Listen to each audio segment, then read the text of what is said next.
Is one of Bollywood's most renowned couples, Saif Ali Khan and Kareena Kapoor Khan, steering towards a split? The whirlwind of rumors started when a fresh image of Saif Ali Khan surfaced on social media, showing a new design where once flaunted the tattoo of Kareena's name on his arm. This surprising twist has left fans speculating wildly. Diving into the timeline, Saif and Kareena first set the screen ablaze in 2008 with their film Tashan.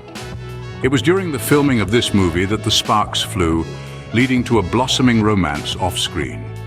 Saif, captivated by Kareena's charm, didn't just stop at wooing her.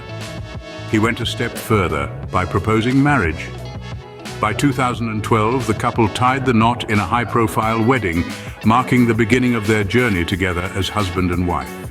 In a grand gesture of love, Saif had gotten a tattoo of Kareena's name on his forearm, a permanent mark of his affection.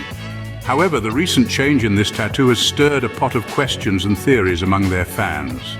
Was this alteration a personal choice, a stylistic change, or something driven by professional needs for a film role? The mystery continues. To summarize, the journey of Saif Ali Khan and Kareena Kapoor Khan has been nothing short of a cinematic saga, filled with romance, commitment, and now an element of mystery with the tattoo change. Whether this signals a new phase in their relationship or is merely a professional requirement remains an enigma. The story of the tattoo continues to unfold, keeping the intrigue alive in the hearts of their fans.